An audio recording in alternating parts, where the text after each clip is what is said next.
मैं वापस अपने डैशबोर्ड पे आता हूँ। पिछली टोटल 6 क्लासेस हुई थी। जो लास्ट वाली क्लास थी, सेकंड सेकंड लास्ट क्लास में मैंने बताया था वूकॉमर्स इंस्टॉल मैंने करना बताया था, और उसकी सारी सारी सेटिंग के बारे में बताया था। फिर लास्ट क्लास में मैंने प्रोडक्ट्स का बताया था। वापस उस पर चले जाता हूँ। सिंपल प्रोडक्ट बताया था, अफिलिएट प्रोडक्ट बताया था, वेरिएबल प्रोडक्ट बताया था, और ग्रुप प्रोडक्ट। सिंपल प्रोडक्ट क्या होता है, मैं सारी एक व्यू करके दिखा देता हूँ।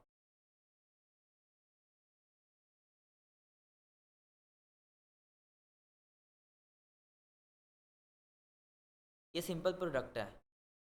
प्रोडक्ट है, उसका नेम, प्राइस उसकी, फिर डिस्क्रिप्शन और ऐड टू कार्ट करके मैं सिंपल परचेज कर लूँगा। इसमें भी वेरिएबल बन सकता है। कैसे? 256 GB है, 512 GB, 1 TB, वो भी इसके अंदर मैं कर सकता हूँ। लेकिन ये सिंपल प्रोडक्ट मैंने बनाई थी। ये मैंने एफिलिएट बनाई थी कि क्लिक करने पे वो दराज की वेबसाइट पे चल जाए। ये एफिलिएट प्रोडक्ट है। ये वेरिएबल प्रोडक्ट है। एक शर्ट है, उसका कलर चूज़ करना है, रेड कलर ब्लू कलर की है, ठीक है। और साइज़ का क्या है, स्मॉल, ठीक है। ब्लू में स्मॉल आ जाएगी। ये वेरिएबल प्रोडक्ट है। इसके बाद ग्रुप प्रोडक्ट आई थी। ग्रुप मैंने दो प्रोडक्ट्स को किया था। एक फ़ोन को किया था मैंने, और एक पोलो शर्ट को किया था। यहाँ से मैं सेलेक्ट कर लूँगा कौन सी करनी है, ठीक है। वो सेलेक्ट करने पे मेरी उस शर्ट पे चल जाएगी, ठीक है। यहाँ तक किसी को समझ नहीं लगी, इसी से पूछ लें।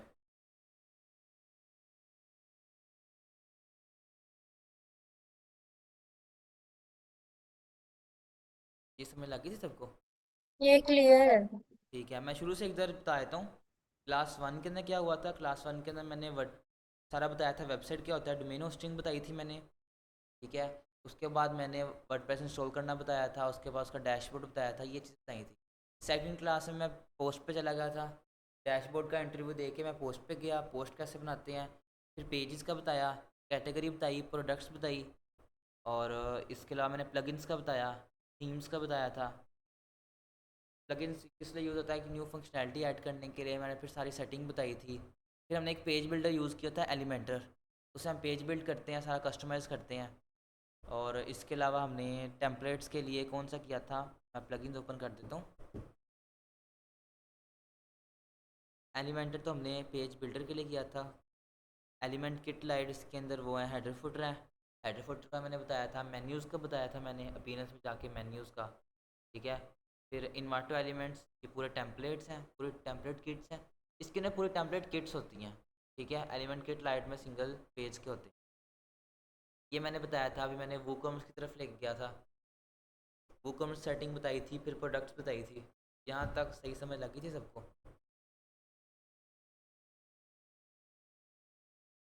ठीक है, मैं इसके आगे चलता हूँ। जी। ये वूकॉमर्स वूकॉमर्स करने के बाद अभी हम वूकॉमर्स पे ही है। आज वूकॉमर्स हो जाएगा, ठीक है। और स्टार्टर टेम्पलेट दूंगा मैं। स्टार्टर टेम्पलेट क्या होता है? वूकॉमर्स की होम पे आया था मैंने। एक ऑर्डर मैंने करके दिखाया था। ये देखें, ऑर्डर भी इधर आएगा, वो दिखाता हूँ। कस्टमर्स की सारी रिपोर्ट सेटिंग करा।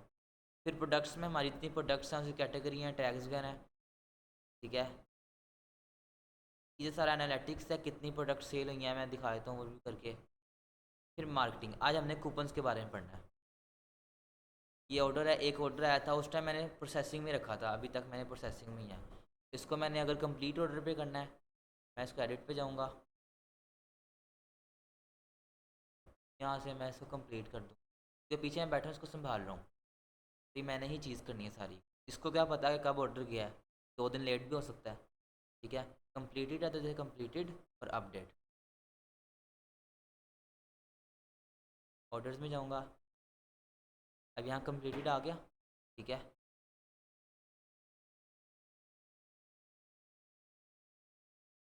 ये मैंने एनालिटिक्स का बताया था। टोटल सेल्स कितनी थी, नेट सेल, ऑर्डर्स कितने हैं टोटल, ठीक है। प्रोडक्ट सोल्ड कितनी है, वेरिएशन प्रोडक्ट कितनी सोल्ड हुई हैं। अभी कोई भी नहीं ना हुई थी, इस वजह से ऐसे आ रहा है। तो मैं कूपन जाता हूँ, मार्केटिंग पे जाऊँगा, कूपन।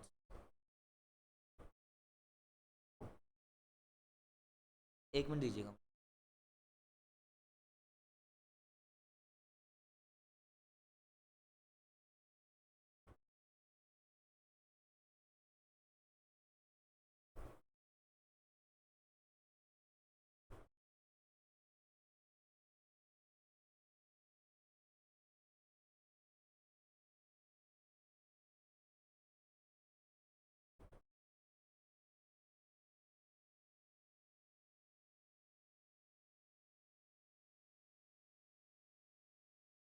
जी मैं कूपन्स का बताता हूँ। कूपन्स आपसे वो पता है कूपन्स क्या होता है?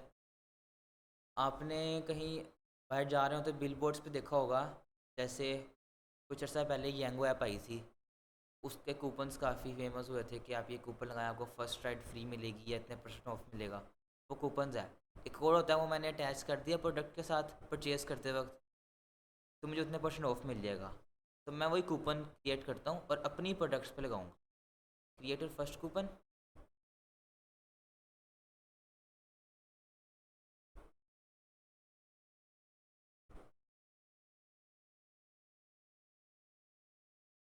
अब कूपन कोड रख लेता हूँ।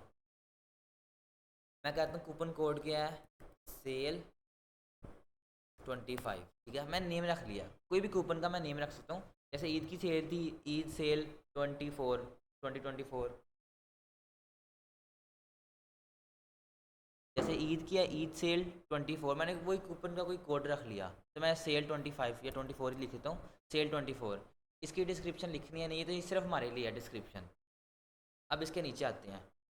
पहले मैं जाता हूँ डिस्काउंट टाइप। ये 3 तरह की होती है। एक परसेंटेज डिस्काउंट होता है, एक फिक्स्ड कार्ड प्रोडक्ट डिस्काउंट होता है, और एक फिक्स्ड प्रोडक्ट डिस्काउंट होता है। जो फिक्स प्रोडक्ट डिस्काउंट होता है ना, वो एक प्रोडक्ट पे लगता है। ठीक है, एक प्रोडक्ट पे नहीं, वो हम किसी एक सिंगल प्रोडक्ट पे लगा सकते हैं। फिक्स कार्ड, मेरी कार्ड में जितनी चीज़ें होंगी ना उसमें से लग जाएगा। और परसेंटेज डिस्काउंट, ये जितनी मेरी चीज़ें होंगी उसका परसेंटेज है 5% या 5% लगेगा। ठीक है, पहले मैं फिक्स्ड प्रोडक्ट डिस्काउंट पे जाता हूँ और यहाँ मैं कूपन अमाउंट लिखता हूँ, समझ लें कि 1000। ठीक है, 1000 मैंने लिखा। अब यहाँ मैंने देखना है कूपन एक्सपायरी डेट। मैंने इसी कूपन की एक्सपायरी डेट डालनी है या नहीं, वो मैं इधर लिखूँगा। ठीक है, ये समझ लें कि सेल चल रही है सिर्फ 5 दिनों के लिए, तो मैं यहाँ कर देता हूँ R20 है ना, समय 25 तक ये सेल चलेगी।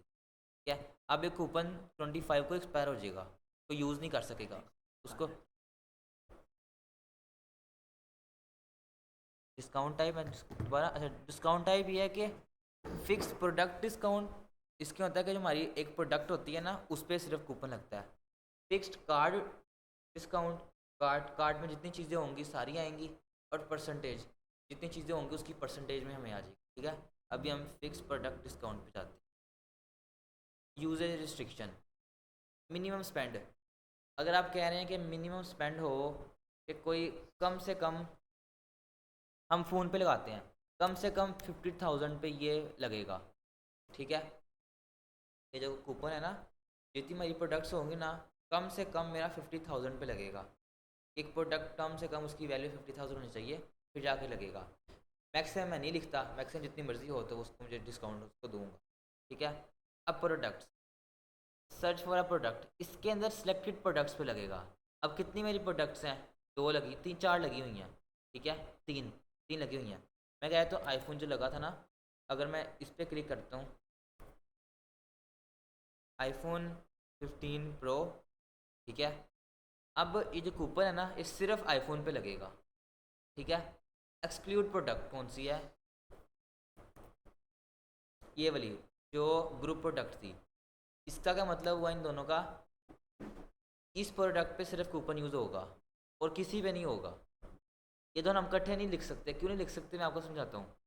अगर हमने एक प्रोडक्ट पे लगाना है तो सिर्फ ये, अगर मैं इसको लिखूँ ना लिखूँ, दूसरी प्रोडक्ट पे कूपन लगना ही नहीं। क्यों? क्योंकि मैंने प्रोडक्ट ही एक ऐड किया। अगर मैं इसको यहाँ से नहीं लिखता और यहाँ से मैं लिख देता हूँ वो ग्रुप प्रोडक्ट वाली, इसका क्या मतलब हुआ कि सिर्फ इस पे नहीं लगेगा बाकी सब पे लगेगा। तो एट अ टाइम मैं अगर इस पर ये भी कर दूंगा ना आईफोन, तो सिर्फ इसी को लगेगा, ये लगाऊँ ना लगाऊँ तो नहीं लगेगा। ठीक है, अभी सिर्फ इस पर लगेगा, इसको मैं टिक कर देता हूँ। प्रोडक्ट कैटेगरी, जिस तरह प्रोडक्ट और एक्सक्लूड प्रोडक्ट है ना, उसी तरह कैटेगरी और एक्सक्लूड कैटेगरी है।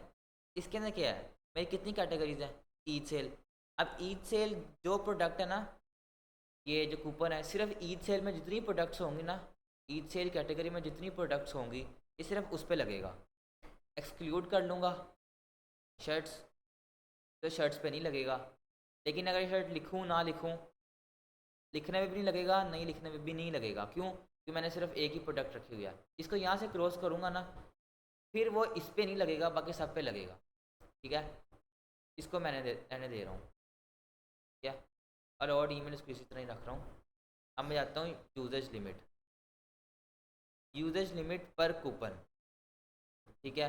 यहाँ मैं कर देता हूँ 1, कि एक कूपन एक ही दफ़ा यूज़ कर सकता है एक बंदा, ठीक है ना। और यहाँ मैं जाता हूँ यूजेज लिमिट पर यूज़र, या वे पर यूज़र के हिसाब से आ गया। नहीं, ये टोटल कूपन है। जैसे मेरे पास टोटल 10 कूपन्स पड़े हुए हैं, ठीक है। और ये कूपन एक बंदा एक आईडी से एक ही कर सकता है, ठीक है। इस चीज़ की समझ लग गई है कि टोटल कूपन मेरे पास 10 है और एक बंदा एक ही कर सकता है। अगर उसने दूसरा यूज़ करेगा ना उसी अकाउंट से, तो उसका नहीं होगा। अब मैं यहाँ से इसको पब्लिश करता हूँ।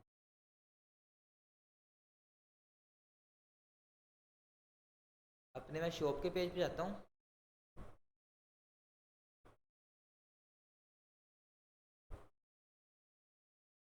व्यू करता हूँ मैं।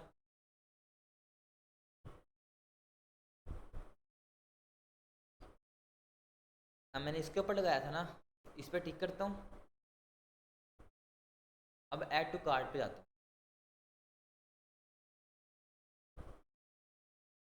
View cart.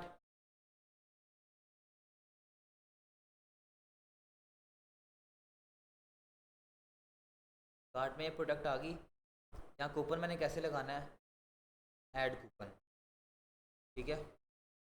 ऐड कूपन करूँगा, सेल 24 था ना, सेल 24 अभी कितना है, 1,39,999। अप्लाई करूँगा ना, 1,38,999, वो 1,000 का डिस्काउंट हो गया, क्योंकि मैंने उधर 1,000 लिखा था। अब इसको कैसे पता चला वो 1,000 रुपीज़ करने हैं, तो हमने शुरू की सेटिंग में हमने 1,000 पे रखा था। शुरू की सेटिंग में हमने रुपीज़ पे रखा था कि हमने सिर्फ पाकिस्तान में चलानी है और करेंसी सिर्फ रुपीज़ होगी। यूज़र का नाम वो मैं प्रमोट करूँगा ना, अपनी जो पोस्ट बूस्ट करूँगा उसके अंदर लिख दूँगा, हाँ ये कूपन कोड है। यूज़र को इस तरह पता चलेगा कि ये सेल 24 है। आपने जैसे बिल बोर्ड देखे होंगे, गैंगो 50 जो देखा था कूपन, ये भी काफ़ी चला था, वो मैंने लिख के लगाया था, आप ये कोड यूज़ करें, ठीक है। ये अब आ गया फिक्स्ड प्रोडक्ट डिस्काउंट के एक सिंगल प्रोडक्ट पे लगेगा। इसको मैं जैसे क्रॉस करता हूँ, अब दूसरी टाइप का मैं कूपन बनाता हूँ। वापस कूपन में जाता हूँ मैं,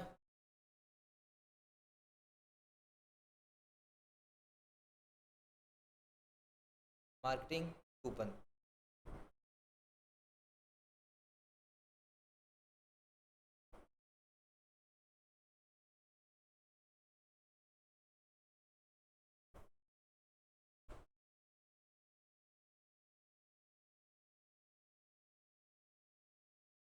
कूपन में जाता हूँ मैं अपने। अबे देखें एक कूपन बन गया। टाइप क्या है, fix product discount, coupon amount कितनी है 1,000, डिस्क्रिप्शन मैंने नहीं लिखी थी, ये प्रोडक्ट की आईडी है, यूजर लिमिट टोटल 10 थे, अभी 0 यूज़ हुए हैं। मैंने अप्लाई किया था लेकिन मैंने चीज़ परचेज़ नहीं की, तो यूजेज में नहीं आ रहा। अब मैं ऐड कूपन करता हूँ एक और तरह का।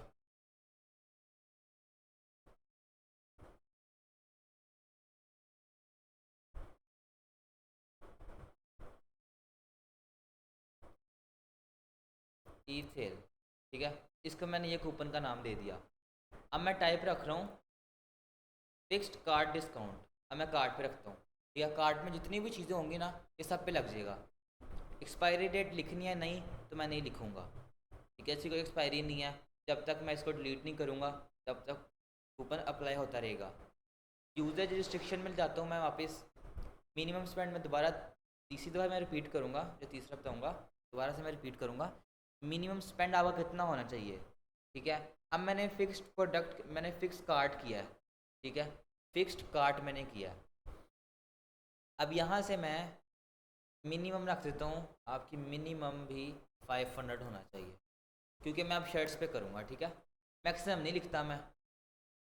प्रोडक्ट, ये क्या है कि कौन सी प्रोडक्ट पे लगेगा, एक्सक्लूड प्रोडक्ट, किस प्रोडक्ट पे मेरा नहीं लगेगा। कि मैं सर्च करके वो सिलेक्ट कर लूँगा ना, मतलब कि मेरा इस प्रोडक्ट पे कूपन अप्लाई ही नहीं होगा। और अगर प्रोडक्ट पे कोई लिखूँगा तो मतलब सिर्फ उसी प्रोडक्ट पे कूपन अप्लाई होगा। पोस्ट कैटेगरी, प्रोडक्ट कैटेगरी, वो उस कैटेगरी पे सिर्फ अप्लाई होगा, ठीक है, इनमें से। और अगर मैं एक्सक्लूड करूँगा तो इनमें से नहीं होगा, ठीक है। यूजेज लिमिट,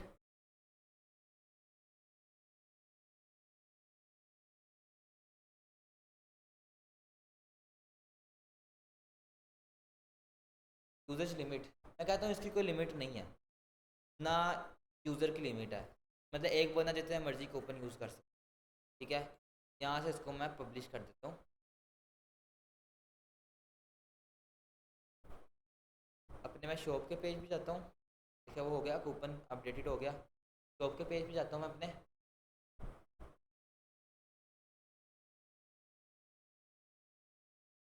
व्यू करता हूँ।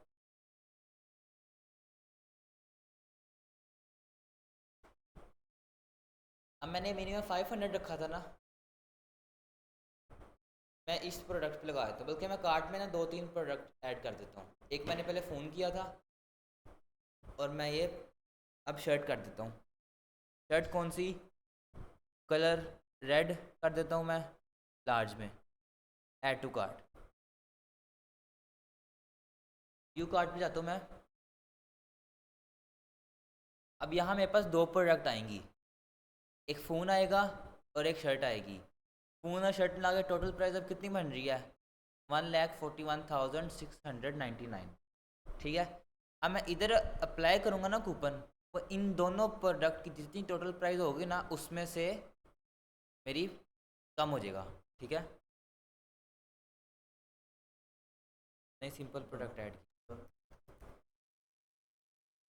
यूजर को पता कैसे चलेगा कि कूपन कोड क्या है? आपने बिल बोर्ड पर देखा होगा कि उन्होंने बड़े बड़े कूपन्स लिख के लगाए होते हैं, देखे होंगे ना आपने।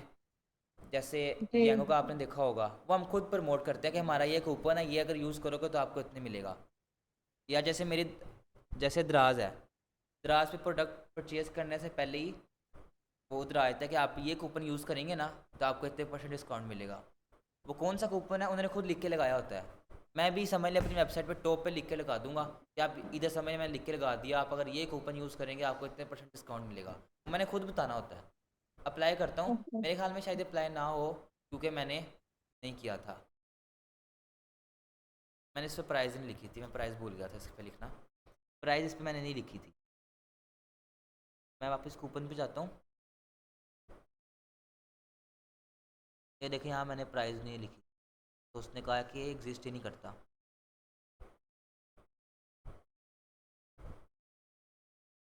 सेल ईद, कूपन ही वैसे गलत मैंने लिखा, सेल ईद लिख दिया मैंने, ईद से लिखना था। लेकिन फिर भी अब ज़ीरो अप्लाई होगा। अप्लाई हो गया, लेकिन कोई डिस्काउंट मिला नहीं, क्योंकि मैंने अमाउंट ही नहीं लिखी थी। यहाँ से मैं अमाउंट लिख देता हूँ, तो टोटल अब अमाउंट ना 5,000 हो जाएगा, आपको डिस्काउंट हो जाएगा। अपडेट करता हूँ, यहाँ क्रॉस करके वापस लगाता हूँ।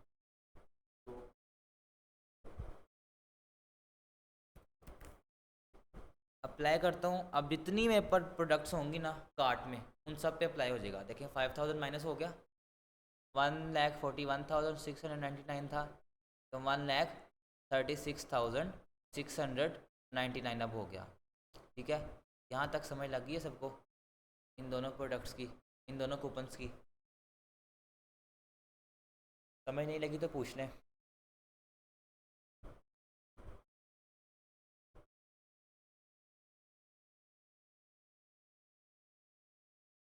ठीक है, मैं अब थर्ड टाइप का मैं बनाता हूँ कूपन।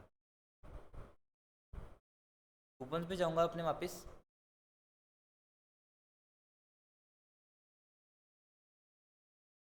ऐड कूपन,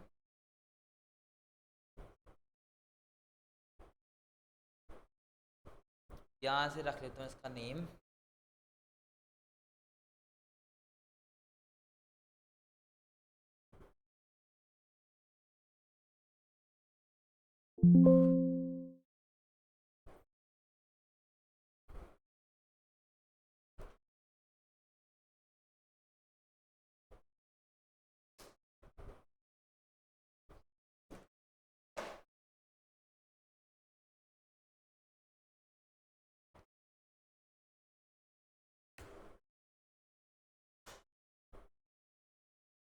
यहाँ से मैं रख देता हूँ आज़ादी सेल, ठीक है।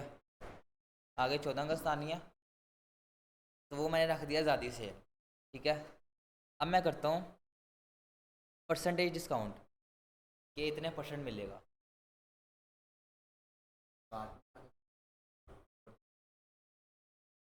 एक प्रोडक्ट पर अब अमाउंट है, ये अमाउंट है लिखनी है मैंने। अब मैंने परसेंटेज लिखनी है इधर, तो कितनी परसेंटेज लिखूँगा? 10%, ठीक है। ये 10 रुपीज़ नहीं है, ऊपर अगर मैंने परसेंटेज किया तो नीचे परसेंटेज ही आएगा। इसकी कोई एक्सपायरी नहीं है, या मैं लिख लेता हूँ ये सिर्फ ये 2 दिन चलेगा। यूजेज रिस्ट्रिक्शन, ये मिनिमम स्पेंड कितना होना चाहिए? क्योंकि मैं 10% दे रहा हूँ, कम से कम 1 लाख तो होना चाहिए ना। 1 लाख, क्या मिनिमम स्पेंड 1 लाख होना चाहिए। प्रोडक्ट मैं नहीं कर रहा क्योंकि मुझे पता है कि मेरी मिनिमम ही 1 लाख है, तो प्रोडक्ट अगर कम की भी होगी तो उस पर कूपन नहीं लगेगा। एक्सक्लूड प्रोडक्ट क्या, इस पर नहीं लगेगा। प्रोडक्ट कैटेगरी क्या है, जो मैं कैटेगरी सेलेक्ट की होगी सिर्फ उन पे लगेगा। एक्सक्लूड कैटेगरी जो मैंने सेलेक्ट की होगी उन पे नहीं लगेगा। यूजेज लिमिट, अब लिमिट कितनी है इसकी? मैंने 10% किया है। अब इसकी टोटल मैं कह रहा हूँ कि 100 कूपन्स, और एक बंदा एक ही यूज़ कर सकता है, क्या इसके लिए मेरे को 10% दिया, और मिनिमम अमाउंट ही मैंने कितनी रख दिया? 1 लाख। यहाँ से मैं पब्लिश करता हूँ। अब मैं जाता हूँ अपने शॉप के पेज पे, वहाँ से मैं परचेज़ करता हूँ।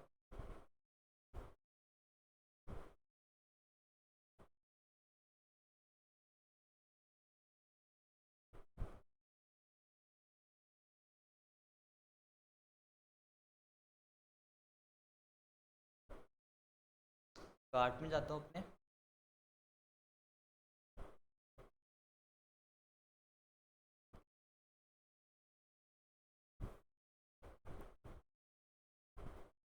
कार्ट के पेज पे जाता हूँ, तो वहाँ पहले से मेरी 2 प्रोडक्ट ऐड हुई हैं। मैं सीधा कार्ट के चेकआउट के पेज पे चला जाता हूँ, कार्ट के पेज पे।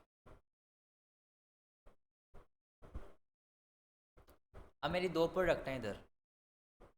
अब मैंने लिमिट कितनी रखी थी, इसको मैं ना ज़रा भी डिलीट कर रहा हूँ फ़ोन को, सिर्फ मैं शर्ट की है, इस पर अप्लाई करता हूँ ज़रा।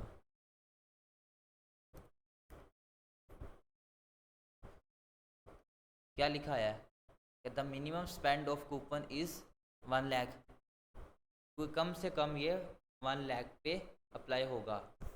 यहाँ से इसको मैं रिमूव कर देता हूँ, और वापस 1 लाख से ऊपर मेरा क्या है, फ़ोन है ना, तो फ़ोन पे मैं अपनी ये कूपन लगाता हूँ।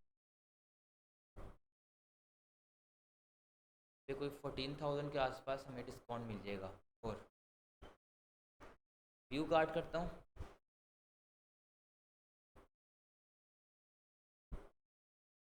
ऐड कूपन, आज़ादी से, ठीक है, अप्लाई करता हूँ। अब टोटल में 10% मिल गया, कितना आ गया? 14,000। 14,000 मुझे डिस्काउंट मिल गया। 1,39,999 से 1,25,999, ठीक है।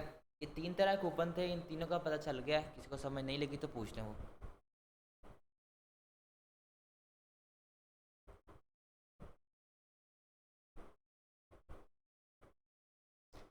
किसी को समझ नहीं लगी तो पूछ लें वो।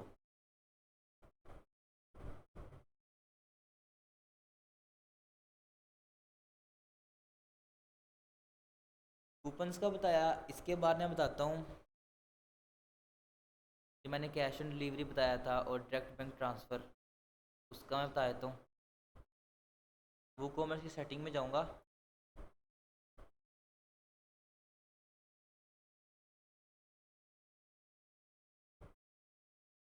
पेमेंट्स में, इधर कैश ऑन डिलीवरी था कि जो प्रोडक्ट होगी किसी ने परचेज़ किया तो उसको मैं डिलीवर कर दूंगा, वहाँ मुझे उस टाइम पेमेंट कर देगा और उसको मैं प्रोडक्ट दे दूंगा, ठीक है। अब मैं करता हूँ डायरेक्ट बैंक ट्रांसफ़र, इसको इनेबल करता हूँ। डायरेक्ट बैंक ट्रांसफ़र क्या होता है, इनेबल किया और फिनिश सेटअप करता हूँ। अब इनेबल मैंने कर दिया, यहाँ मैंने अकाउंट नेम लिख दिया, मैं जैसे अपना कर देता हूँ,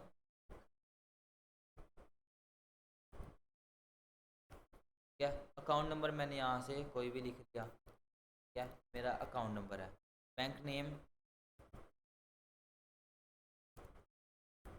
मिज़ान बैंक है। शॉर्ट कोड अगर लिखने की जरूरत है, नहीं तो फिर रहने दें। IBN नंबर मेरा कौन सा होगा?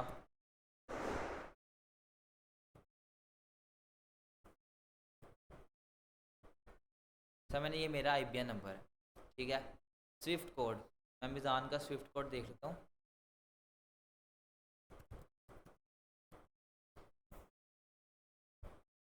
क्या ये मिज़ान का स्विफ्ट कोड है, कॉपी करता हूँ, यहाँ से मैं पेस्ट कर दूँगा, ठीक है। ये मैंने कर दिया, ऐड अकाउंट, मैंने वैसे अकाउंट नंबर लिख दिया, ठीक है। Save changes. अब पेमेंट मेथड 2 हो गए हैं, एक कैश ऑन डिलीवरी और एक डायरेक्ट बैंक ट्रांसफ़र, ठीक है। अब मैं पेजेस में जाके अपनी एक प्रोडक्ट परचेज़ करता हूँ।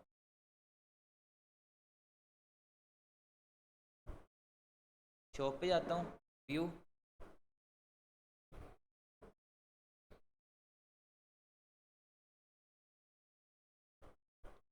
जैसे मैंने कोई प्रोडक्ट परचेज़ करनी है, जैसे फ़ोन ही किया मैंने, कार्ड में मुझे पहले ही है, कार्ड के पेज में जाता हूँ मैं।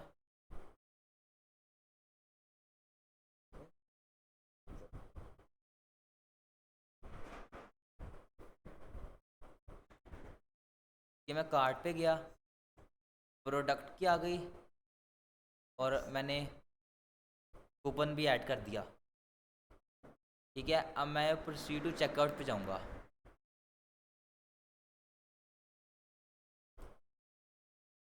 अब यहाँ मैं करूँगा अपनी डाटा फिल करूँगा, जैसे मेरी ईमेल क्या है, मेरा नेम, लास्ट नेम, कंट्री क्या है, मेरा स्ट्रीट एड्रेस क्या है, ठीक है। फ़ोन नंबर ऑप्शनल है, जिप कोड सिटी लिखूँगा, ठीक है। मैंने सारा कुछ कर दिया। अब यहाँ पेमेंट ऑप्शन 2 आ गए, एक डायरेक्ट बैंक ट्रांसफ़र, एक कैश ऑन डिलीवरी।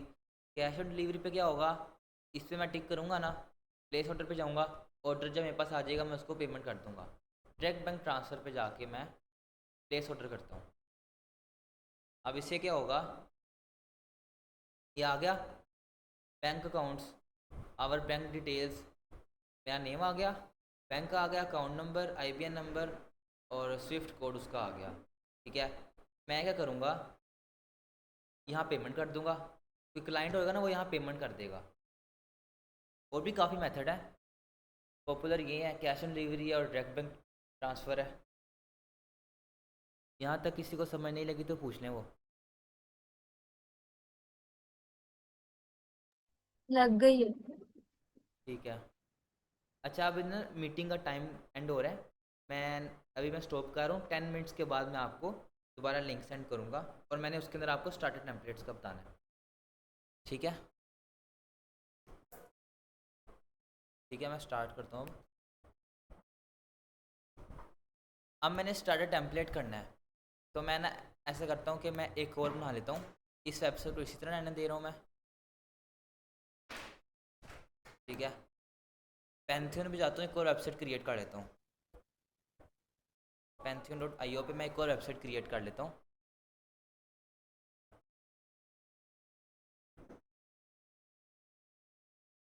यहाँ से मैं लॉगिन पे जाता हूँ,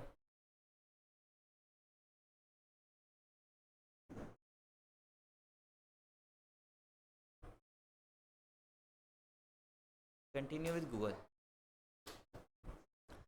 इस पर मैं इस वजह से नहीं कर रहा क्योंकि पहले से सारी बनी हुई है, ठीक है। मैं एक न्यू फ्रेश करता हूँ, उस पर मैं स्टार्टर टेम्पलेट लगाता हूँ।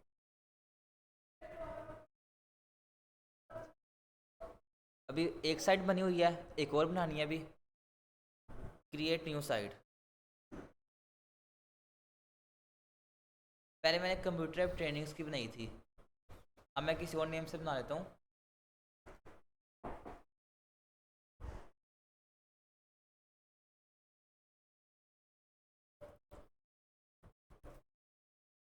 कंप्यूटर ऐप 123 के नेम से, ठीक है।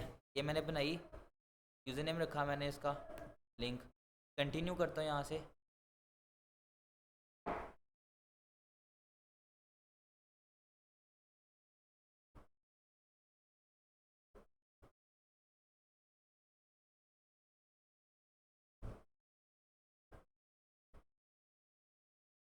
अब ये वर्डप्रेस के इंस्टॉल हो रहा है, इसको इंस्टॉल होने रहने देते हैं।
ठीक है, ये वेबसाइट हमारी इंस्टॉल हो गया है। अब मैं पैंथियन साइट के डैशबोर्ड पे जाता हूँ और वर्डप्रेस लॉगिन करता हूँ।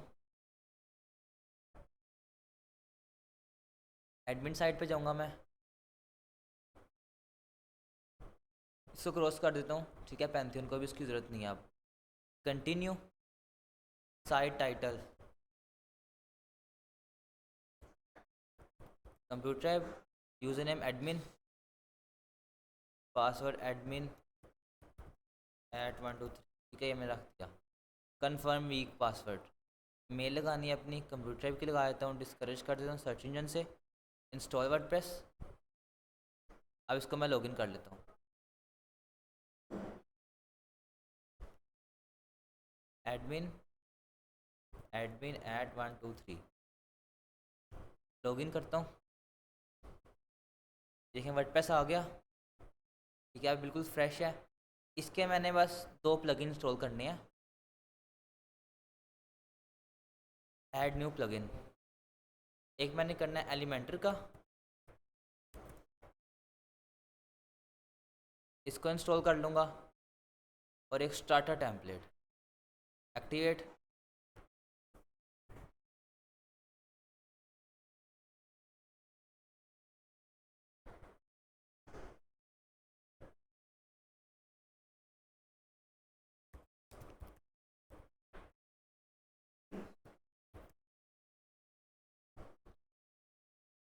इसको मैं इंस्टॉल करता हूँ, ये स्टार्टर टेम्पलेट है। इंस्टॉल किया और इसको भी एक्टिवेट कर दिया। अब मैं जाता हूँ अपने प्लगइन्स में।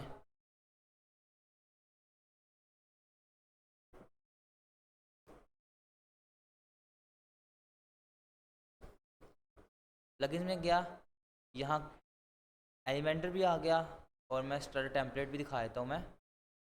ये देखें, स्टार्टर टेम्पलेट और एलिमेंटर, इन दोनों को डिलीट कर देते हैं।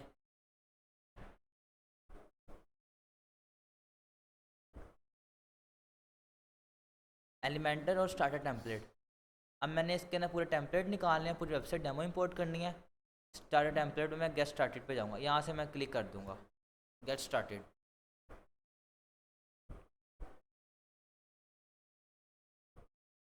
मैं एआई से नहीं करूँगा, मैं वैसे करूँगा। एलिमेंटर पे बनानी है मैंने, इधर एलिमेंटर, ये सारे अब टेम्पलेट आ जाएंगे। ठीक है, टेम्पलेट सारे आ गए। यहाँ से मैं कोई भी वेबसाइट जो फ्री की होगी ना, उसको इंपोर्ट में कर दूँगा। जैसे ई कॉमर्स स्टोर मैं करता हूँ, ब्रांड स्टोर इसको करता हूँ।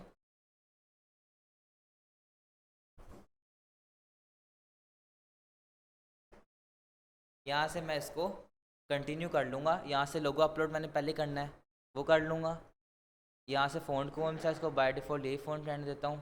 कलर क्या है, कलर ये देखें चेंज होंगे, ये रेड, ठीक है। वेबसाइट में वो रेड कलर हो गया, पीछे आ गया कलर, ये देखें ये।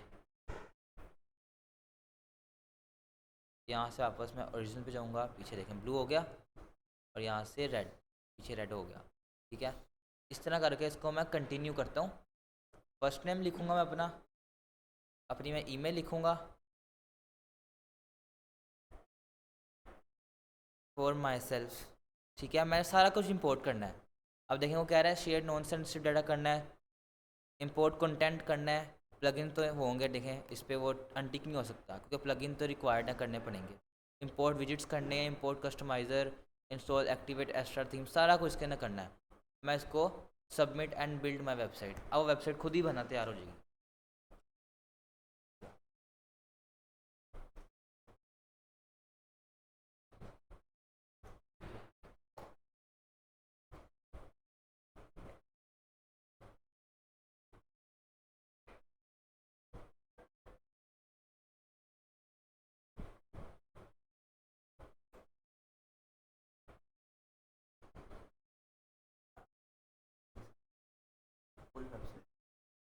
इसमें मसला आ गया, मैं कोई और इंपोर्ट करता हूँ।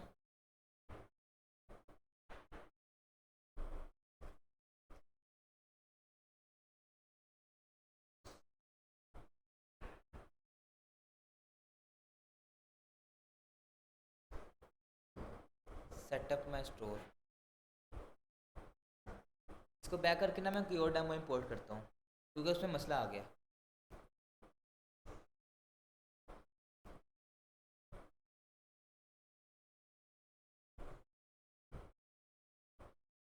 स्टार्टर टेम्पलेट में जाऊँगा,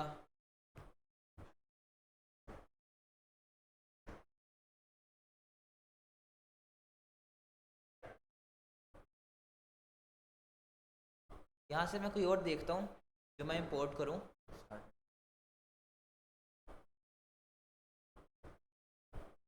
तो मैं ब्लॉगिंग वाली देख लेता हूँ।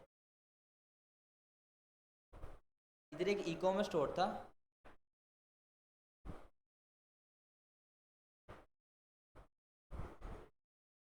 ई कॉमर्स कैटेगरी में जाके मैं निकाल लेता हूँ। ई कॉमर्स पे गया मैं, यहाँ से मैं वो ढूंढता हूँ।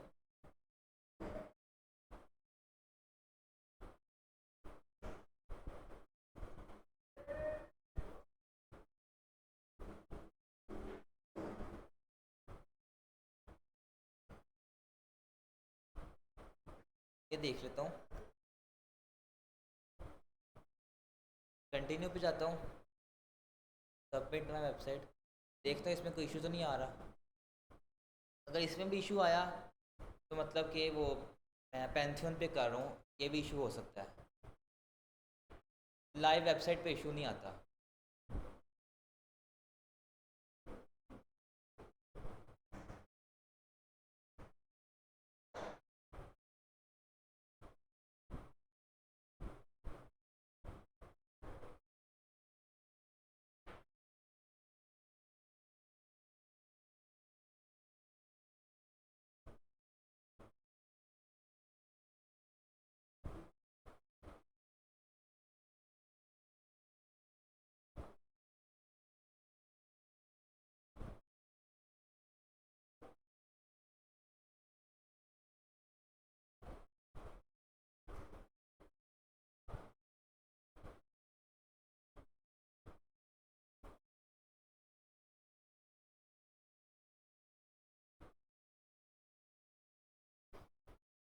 ये हमारी वेबसाइट बन गई है, वो उस डेमो में इशू था। अब मैं करता हूँ व्यू योर वेबसाइट। अब देखें बिल्कुल फ्रेश वेबसाइट थी, उसके अंदर देखें पूरी वेबसाइट बन गई है। ये प्रोडक्ट्स की हैं, ठीक है, पूरी वेबसाइट बन गई। इसके बैकएंड पे जाकर सारा कुछ दिखा देता हूँ।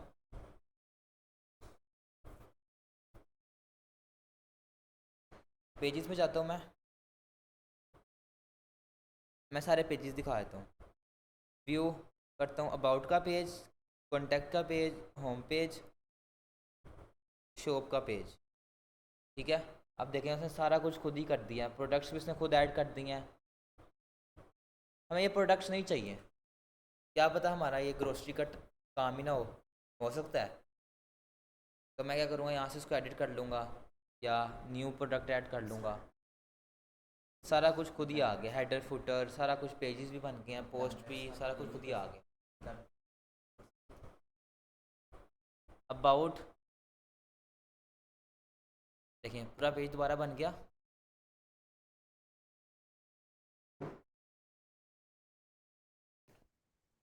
ये देखें, ये अबाउट अस का पेज था, इसने देखें हेडर, ये लोगो है, देखें ये लोगो है इसका, इसका मेन्यू है, ये भी मेन्यू में ऐड हुआ है, कार्ड का है, माई अकाउंट का।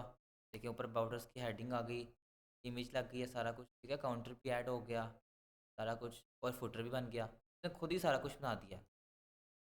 कॉन्टैक्ट का पेज, ये देखें कॉन्टैक्ट का पेज, इसी तरह होम पेज था, ठीक है, और शॉप का पेज था,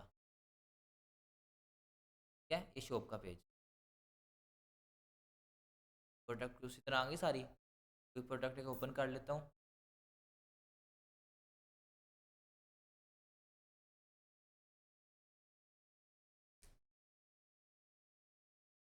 ये देखते हैं प्रोडक्ट आ गई, उसकी डिस्क्रिप्शन लिखी हुई है, इमेज लगी हुई है, प्राइस डॉलर्स में लिखी हुई है, कि इसके ना पाकिस्तान सेलेक्ट नहीं हुआ, रिलेटेड प्रोडक्ट्स आ गई, और उसकी डिस्क्रिप्शन आ गई, ठीक है सारी। सारा पता चल गया, यहाँ तक सबको समझ लग गई है। टेम्पलेट से क्या होता है,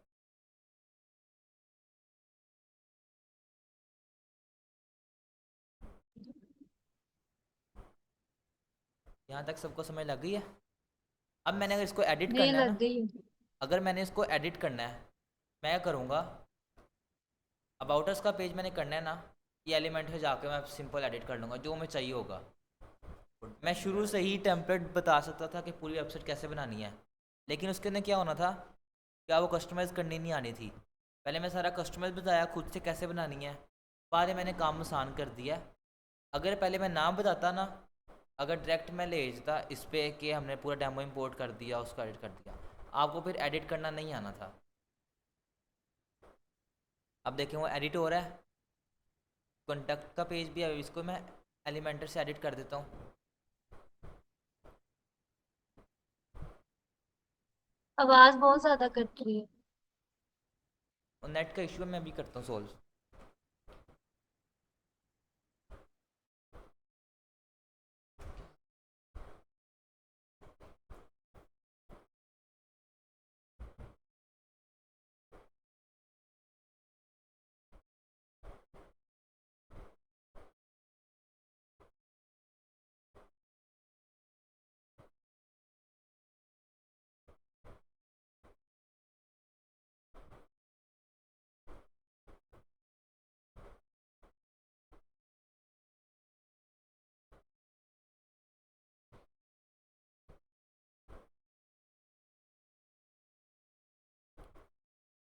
स्क्रीन में शेयर हो रही है।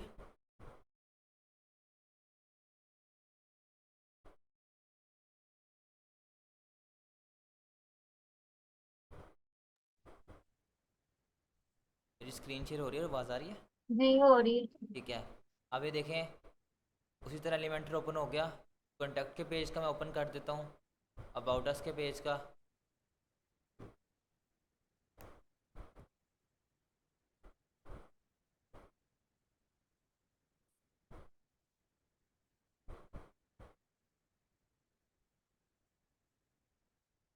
अगर मैं पहले आपको ना बताता कस्टमाइज़ कैसे करते हैं, तो आपसे क्या होना था कि इंपोर्ट तो कर दिया, फिर कस्टमाइज़ करना नहीं आना था।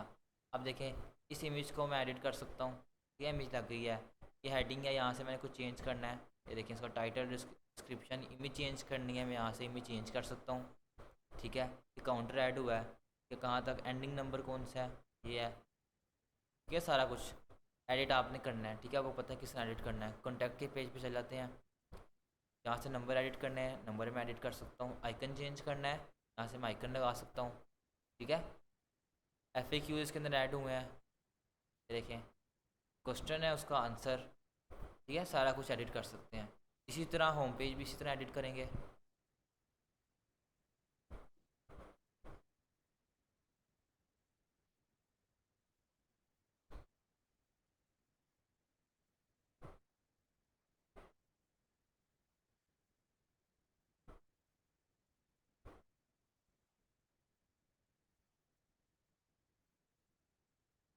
ये होम पेज है, इसको एडिट करना है, ये इमेज चेंज करने, यहाँ से मैं इमेज चेंज कर सकता हूँ। ठीक है, मैंने सर आपको बताया हुआ है कहाँ से क्या चीज़, लाजमी नहीं सिर्फ यही, कोई चीज़ें न्यू ऐड करना है, यहाँ से प्लस का आइकन, कंटेनर ऐड किया मैंने, ठीक है, और जो मैंने चीज़ ऐड करनी है यहाँ से मैंने कर दी, ठीक है, जिससे मैंने आपको सारा बताया हुआ है। यहाँ तक सबको समझ लग गई है? ये तो हो गया पेज, ठीक है। मैंने हेडर फुटर करना है, हेडर फुटर में जाएंगे, वहाँ से एडिट कर देंगे, कस्टमाइज कुछ करना है, सारा मैंने पहले आपको बताया हुआ है। कोई चीज़ समझ नहीं लगी तो पूछ लें। आज क्लास यहीं तक थी, एक क्लास और होगी आपकी वर्डप्रेस की, उसके मैं आपको सारा फाइनल बताऊँगा, लाइव वेबसाइट का बताऊँगा, और एक और मैं डेमो इंपोर्ट करके बताऊँ। सिर्फ एक तरह के नहीं है,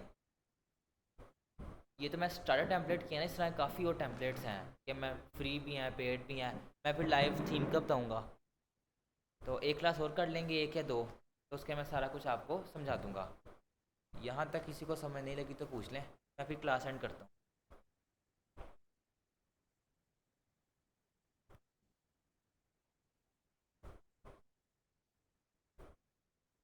सबको समझ लग गई है? जी लग गई। ठीक है, मैं क्लास यहाँ